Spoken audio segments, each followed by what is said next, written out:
It is a brand new episode of Flyers Daily for the 26th of August, 2024. Flyers Daily, as always, presented by Ticketmaster. Make more memories live. It is a Monday, so we got great conversation ahead with from PhiladelphiaFlyers.com, NHL.com, and HockeyBuzz.com. All around good guy. It is Bill Meltzer. Bill, how you winding down the summer here? Well, it was just gorgeous weather outside today, so enjoyed a little bit of that.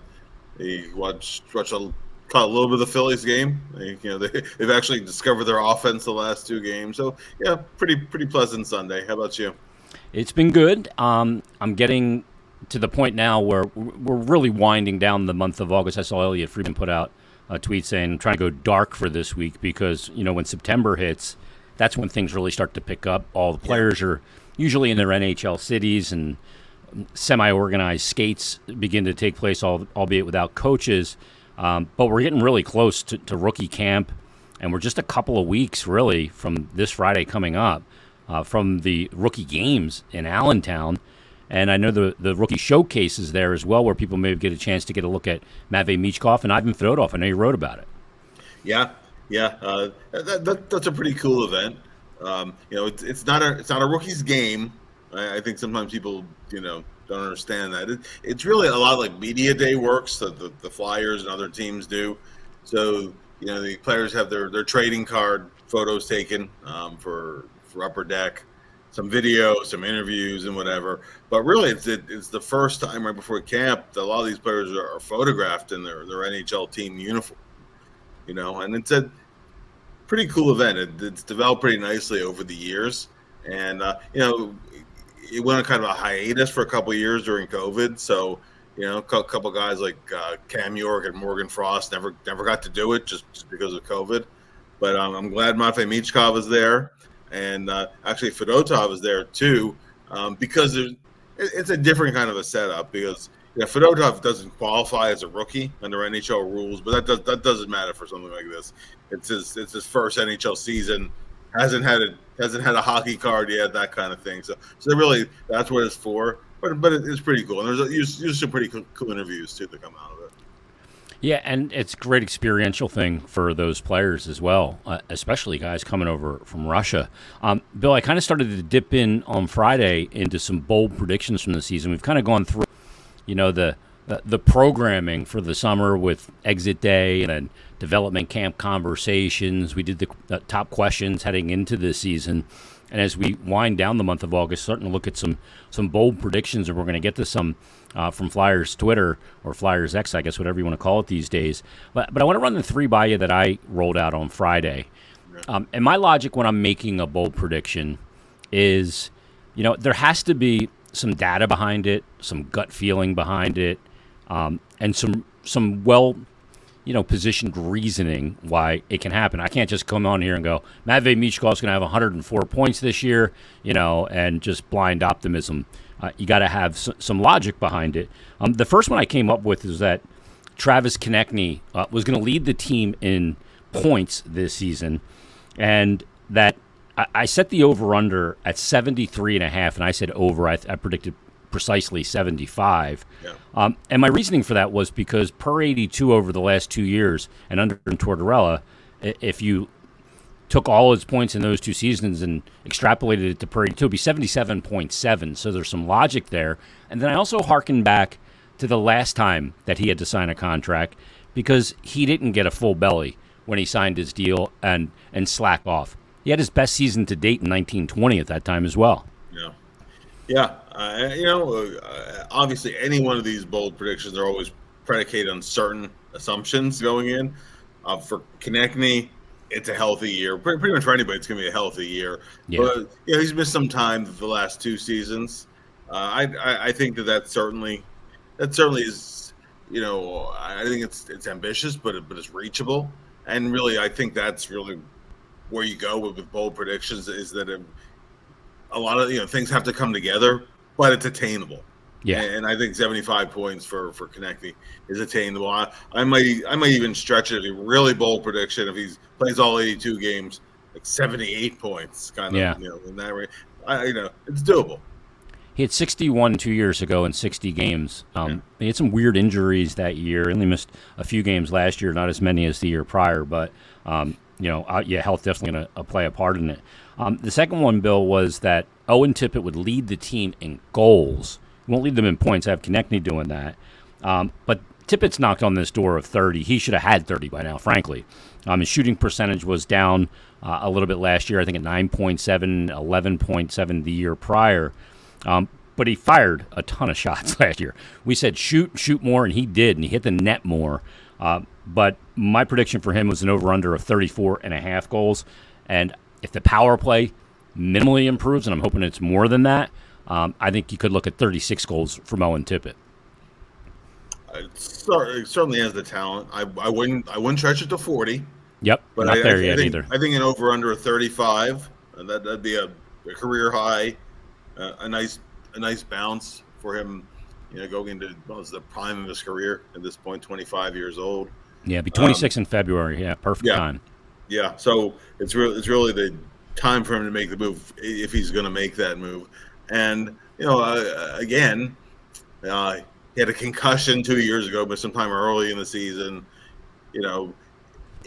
But I mean, for the most part, he's been pretty healthy. He creates so many of his own goals.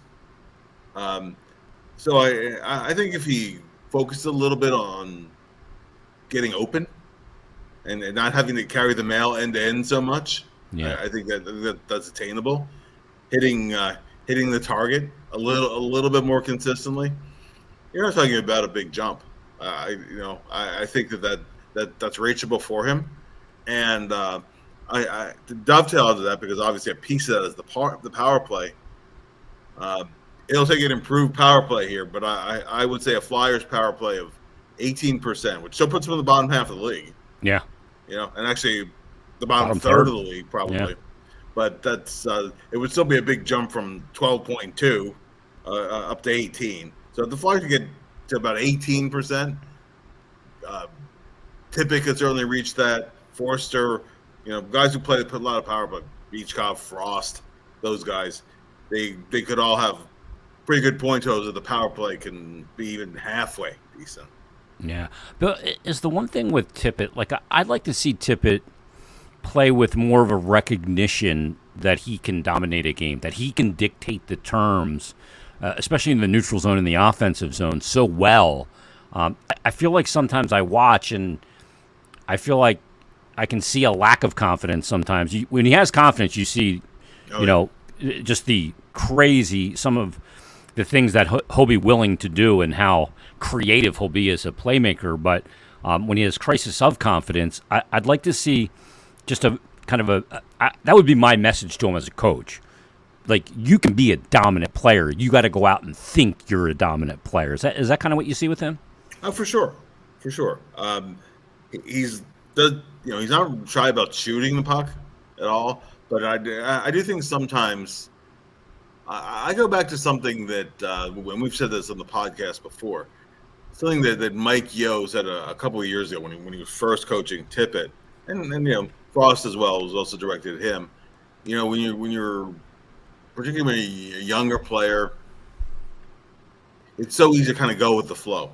Yeah. And when things are going well for the team, you go well. It's really when you're struggling, you need that goal that turns the game around. It might not go as the winning goal, it might not go as a tying goal, but something that just gets your team going. I'd really like to see Tippett be that guy.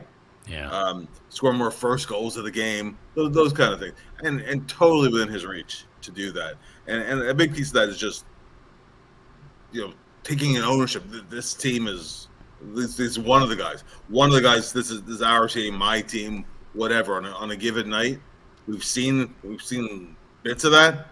If he gives you that more often, then it's not even so much the goal total. It's more games where it's 1-1 or whatever. So something that can really swing within a game, and fewer of the games, kind of like the one in Montreal late in the season, where the numbers look good at the end of the game, but really nobody showed up until it was way too late in the game. And that's not about Owen. That's about everybody. Yeah. But just some of that situational stuff where he puts the team on his back, he's capable, and I'd love to see it. Yeah, I don't know what, like, you can't quantify like swagger or Yeah. confidence. You know it when you see it, but I'd like to see him develop a little bit of swagger. I'd like to also see him, initiate contact a little more too, because I think he's just so big and strong and Yeah. powerful. I think that would be to his benefit. The other one I came up with, Bill, was right in the Michkov wheelhouse, and I don't want to put. We've talked about this. We don't want to put too much expectation on Matvei Michkov, but I did end up coming up with a stat line. But I did say that he's going to win the Calder, and there was a couple of reasons why.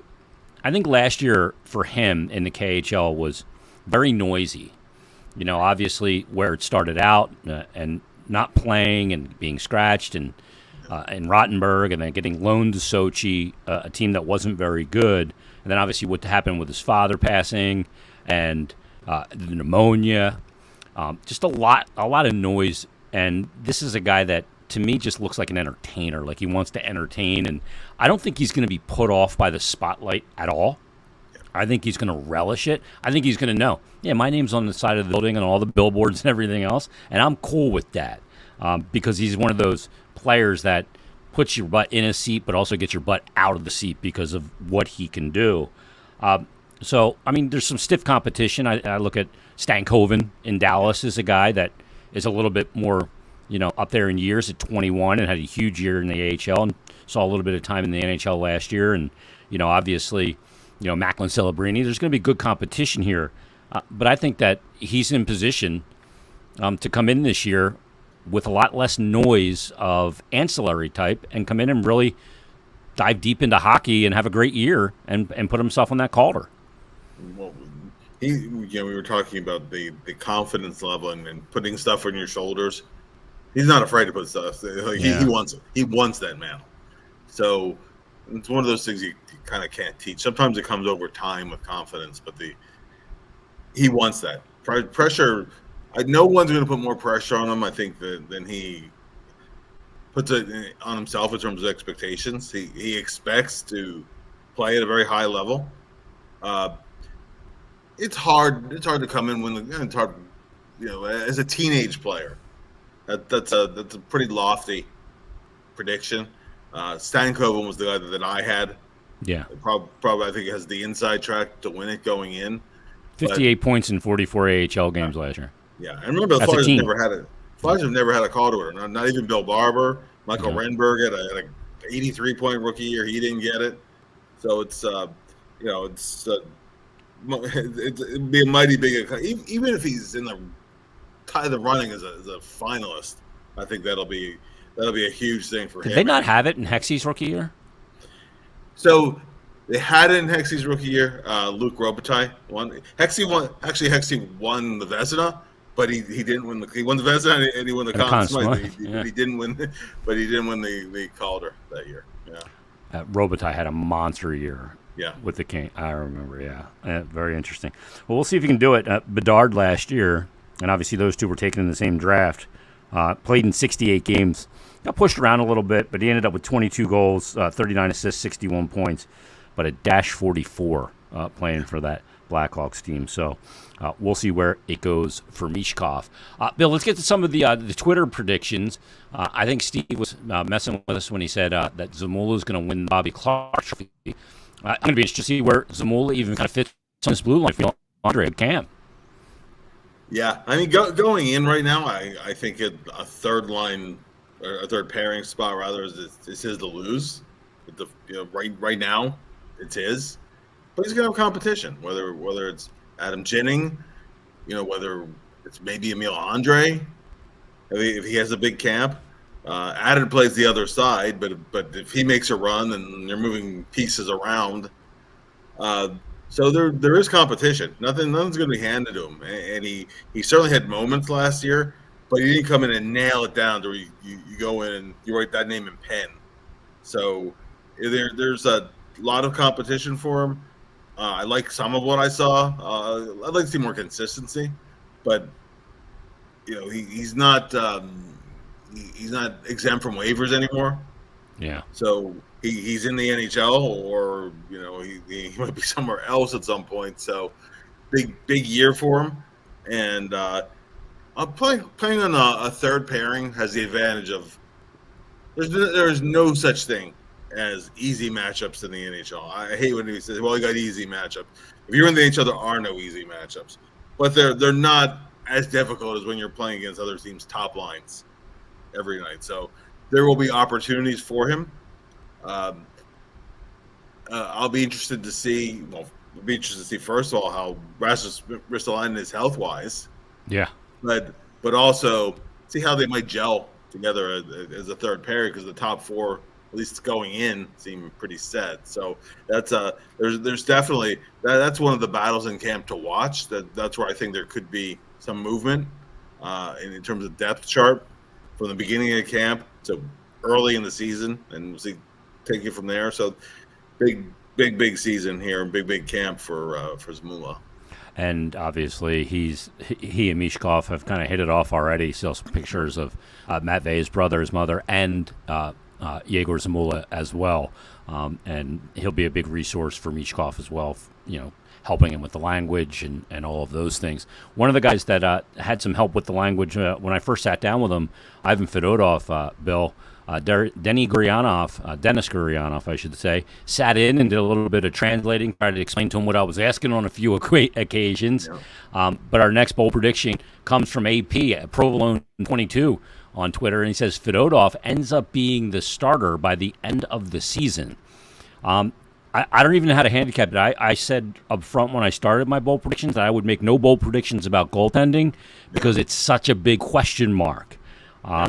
So, that's a bold prediction, but it's kind of pulling a little bit out of a cloud because there's not really much data to support it unless you look at his international numbers. Yeah, and sat out a year, didn't really have. We throw out the little sample of the Flyers at the end of the year, but didn't have a great year coming back. But that was kind of expected after missing a year. Kind of an older player coming over that will be 28 early this season. I don't know. I have no idea what the Flyers have in him. Is it possible that he unseats Urson? I honestly think that would be not a great sign if that happens for the team. Now, if he comes in and does what Roman Cechmanek did at age 29, well, phenomenal. But I'm not expecting that. So, not impossible, but I'm not expecting it. And we don't know what the depth is going to look like behind him. Yep. In the year and beyond, but as the next year or two, by the time his 2-year contract is up, you have a better sense. Is Bjarnason ready for the AHL? Is he ready to take a number one job? What's his timeline? I think it's going to be a while till Zavragin comes over. We never know, but a few years. Yeah, a few years till he's over. He'll probably need a year in the American League when he comes over too. So this is the window of opportunity, both for Sam Urson and for Ivan Fedotov. Two still largely unknown quantities. I don't have predictions for either one of them. I thought it was interesting. Elliot Friedman, as I mentioned him earlier, did put out a 32 Thoughts written column, and I guess that it was the European junket that they had, and he said he asked all the players that he met with what was one thing they could change about the NHL, and he said 2 goalies answered the question to get rid of the shootout. It was Sam Ersson and Ukko-Pekka Luukkonen, and I thought that was odd because Sam's really good in the shootout. Yeah. He's above like the career save percentage in shootouts since it's been instituted in the NHL is .679. Yes. People think that the shooters score way more than they do. Goalie still has the advantage. And I think Ersson's about at 790, if I recall, his shootout save percentage. But he's one of the better ones at it, and he wants it gone. yeah, that is really interesting. So it's not a question of success; it's just a question of not liking it. Yeah, you don't like that.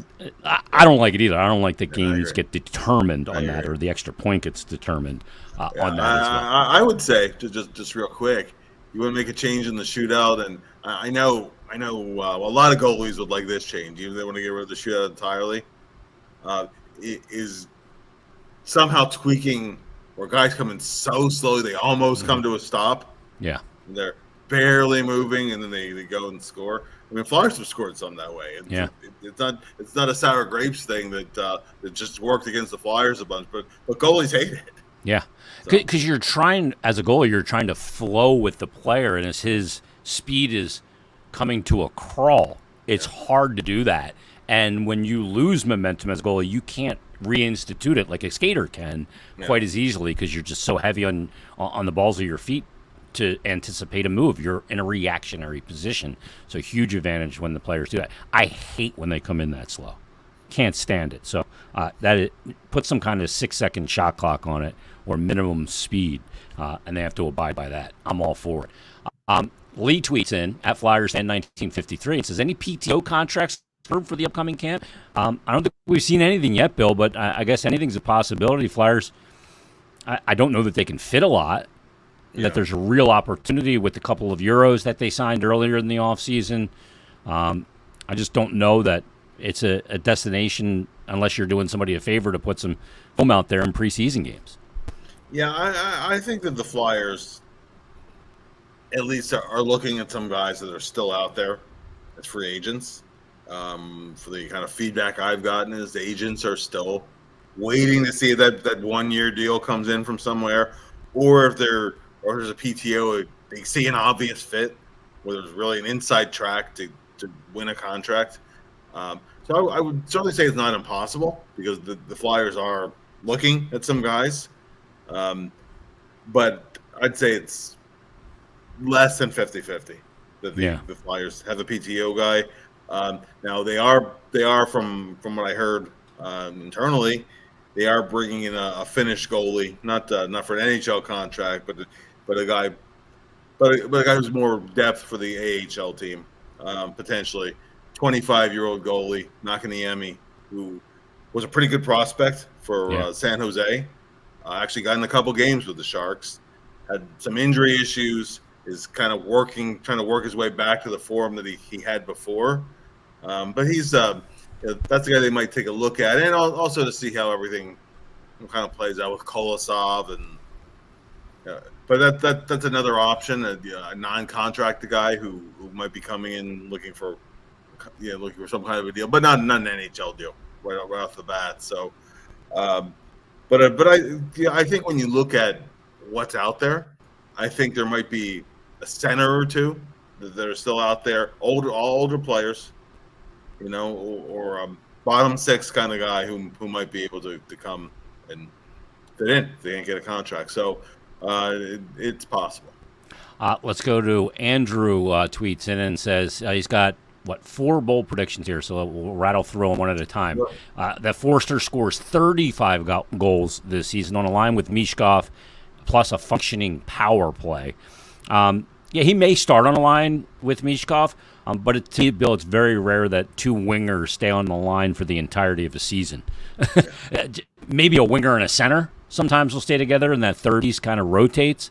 But I think that we will see at some point a pretty decent sample size of Forster playing with Mishkov this year, and that could be really beneficial to him. It could. I wouldn't go that high in a prediction. No, I'm not there. He even in the American League, he had 20 goals. And he's capable of it, right? He's capable of developing into a 30-goal guy, maybe hopefully even more as he develops. To jump from 20 to 30, that's a really big jump after 1 year in the league. So it took Konechny a number of years to get to 24, Bill. Exactly. I would go. I go in the middle. A 25-goal year for Forster, just continuing to do all the other things he did. To me, that would be a really nice second year. Andrew also says Drysdale plays like Sean Walker did last year and solidifies the second pairing. He'll be playing along with Nick Seeler, likely on that second pairing. Jamie Drysdale. And obviously Seeler was on that second pairing with Walker last year. There's some similarities to Drysdale and Walker, and there's some key differences as well. I don't think any of us saw what Walker was going to be last year going in. I certainly didn't. But if you can really solidify that second pair to be the strength that it was last year, then that's a huge element. That's a question mark coming in for my money. Yeah, for sure. One thing that John Tortorella emphasized last year, and it caught me a little off guard when he said it, but I understood it. He said that he really wants Drysdale to be more of a rover type. So you're gonna when you're out there play like a rover, you're gonna sacrifice defense. I mean, he still has a lot to learn off the puck anyway. Certainly he could bring a lot of points if he can master playing that way and figure out the defensive system and not cheat so much he's killing you defensively. I still think there's a lot of adjustments to go, particularly after how much time he's missed so far in his career. He's had miserable luck with that, where first there was COVID. That's why he was in the NHL so quickly. Yeah. He was in the NHL before he was ready to be in the NHL. And he's playing on a not great team, right? And then injuries the last 2 years. So I don't think we've really seen what he can do, just flashes of it. But when the Flyers had one of the little oases in the desert, as bad as the power play was, he was off in the middle of it. When they did have like little surges in the power play, he was involved in his fair share of that. So I think you're looking for me more building blocks, and by all means, stay healthy. Yeah, that's the biggest thing. Andrew, we already kind of tackled this. Says Tippett scores 30, but seems to have hit his ceiling as a good 55, 60-point secondary player. But Andrew did say goaltending struggles. Flyers are still a lottery team. I can't argue with that bold prediction because I don't know. I don't have a great feeling on it. Let's get to this one that came in via email, Bill. This comes to us from Joseph DeAngelis. He said he thinks the Flyers' power play is going to improve to over 19% efficiency. He said last season, as it went along, the Flyers showed improvement in some intangibles necessary for a good power play, clean zone entries and puck possession. He said, I think the mistake the coaching staff made last year was they did not keep the first and second PP units together. I felt like at points they did obtain the zone better, Bill. But for my money, the problem wasn't obtaining the zone. It was being on the same page once you were in there. That's where kind of the fire drill looked like it was happening. Yeah. I think they need some kind of a bumper presence and or net front presence.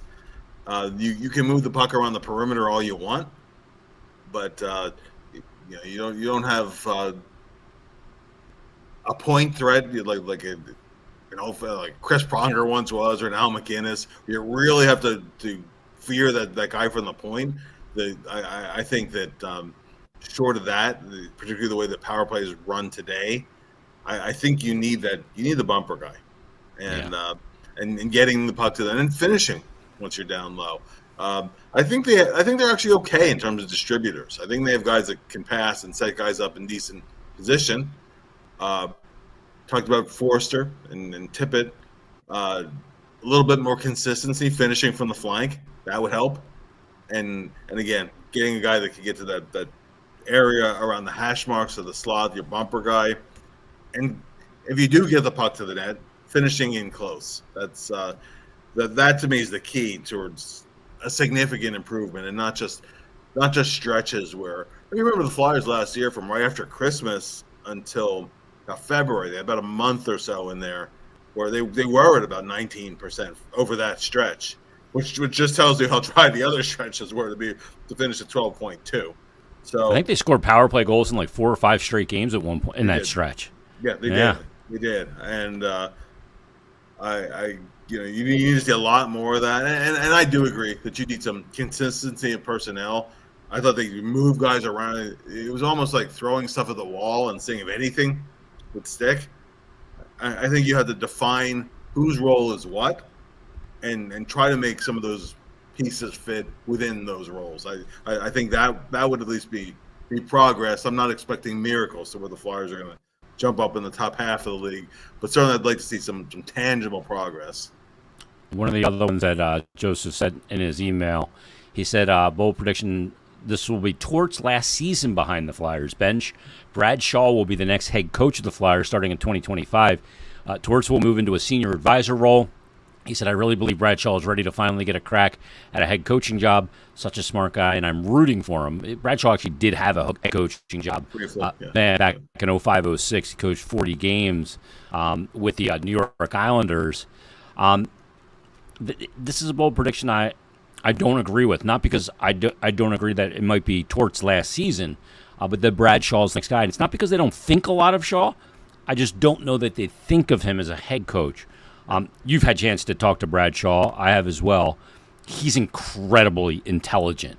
Yes. A coach sometimes, it's not that he has to be unintelligent or a lack of intelligence, but they have to be very succinct. And I don't think that's maybe Bradshaw's strength as a communicator. Yeah. And to me, he's a great assistant because of the way he can teach and not have to be the bad cop along with that. Yeah. I think that, you look at some of the guys like McCarthy that goes with Lavi everywhere, right? You have those kind of guys, and to me, he might just be an assistant NHL coach. Yeah, I mean, Bradshaw, as you said, is very cerebral, very thorough. One thing that Tortorella has said is that being together so many years with Shaw, one of the things that he's had to learn is not to throw too much information at one time. Yeah. Keeping it short and to the point and one specific point. Because he knows so much about the game and particularly about playing the defensive position, and he wants to share that knowledge. I think it's kind of now or never because Shawzy's now in his 60s. So if he does, you could say his assistant coach for a long time and be successful, which he has been. I kind of liken him to a little bit like Craig Ramsey. Ramsey was an assistant coach under some very successful head coaches for a long time. Was a great assistant coach. Really was not a head coach for very long, but he was better as an assistant. And I think at least by reputation, I think that's the rep that Shawzy has too. Yeah, I could. We've mentioned it. I could see if a guy like Mike Sullivan would be like Owen Pittsburgh, a handoff happening like that. Let's get to one more here. This comes from McPole72. Says Scott Lawton will be traded at the deadline. That's his bold prediction. Him or her. First of all, are you surprised that Lawton's still here? A little bit, but I don't know. So sometimes it seems like these guys that are in so many trade rumors, staying, A, because A teams want them, but B, some of these guys are hard to put a value on that matches. Because contending teams, want Scott Lawton. There's no doubt about that. The Flyers have had offers. Okay, so what is an offer when you put the tangible pieces and the intangibles together? What's a fair trade to where a team is matching your need? I think that, and I don't know if it's ever come down. There's been rumors that, at least in the past, there were conditional first round picks. One conditional pick, but the deal being a lot of times the team has to get to the finals, right? Yeah, and that's otherwise you're getting a second round pick, and you're probably going to get a second round pick because only one team in the conference is going to make the finals. So it can sound great on paper, but obviously it's never worked out that way to where it's been an offer that the Flyers considered to be the right one. He could certainly get moved, but you're losing the leadership piece. You're losing the guy he is the first guy who embraces anybody who's new in the locker room. Can you replace it? Yeah, you can. But that's something else that he brings to the mix, right? He's equally comfortable playing left wing or center. Look at all the shorthanded points, largely through assists on Konechny goals last year. But he's a very good weapon on the PK. He'll do a little bit of streaky scoring. Never going to be a big scorer, but he brings some intensity, physical edge, all the things in Scott Lawton's game that he brings. The other teams want. The Flyers have to figure, okay, what is the replacement cost and what's the value? Could this be the year where he's moved? Sure, but we've been saying that for several years here. Yeah. And I think that it gets to a point where you have to figure out, is he going to be? To me, the bigger things to them is he going to stay at center, or do they maybe move Noah Cates back to center? Yeah. Is he going to play wing? Is he going to be third line, or end up eventually the fourth line if they want to see more Paling? So those kind of things I think are questions going in. And if he's having a successful year, maybe you do get an offer where you're a seller at the deadline, and okay, the time is right to make that move. Maybe that comes. Well, I can make the case for so many teams in the Eastern Conference that would love to have him. I look at teams like Ottawa, Buffalo, Detroit that haven't been playoff teams that could use a player like Scott Lawton. I look at teams like he would always fit on like a Boston team, I could see him making a lot of sense. I'll go back to Elliot Friedman again in his 32 Thoughts column. He mentioned that the Maple Leafs are looking for left wingers. That's the kind of player the Leafs need. It is a guy that brings a lot of intangibles, gives you some versatility by position, kills penalties, a lot of character. That may be a team to look out for. Obviously, he's from the area as well. So not that that's the reason why they would go after him, but you can make the case that Scott Lawton fits on about 31 other hockey teams besides the Flyers. He'll fit anywhere. So we'll see if that does come to fruition. But again, you got to look at what you're losing and what you're gaining. And if you're gaining a conditional second round pick, sometimes that's not really worth it when you're still trying to solidify culture here as well. Bill, great stuff. The next time we talk, it'll be September, if you can believe it. And we're getting closer to camp and getting closer to rookie games and training camp and preseason and all of it, and regular season around the corner as well. Check out Bill's work on PhiladelphiaFlyers.com, NHL.com, and HockeyBuzz.com. And we'll talk to you Wednesday on a brand new Flyers Daily.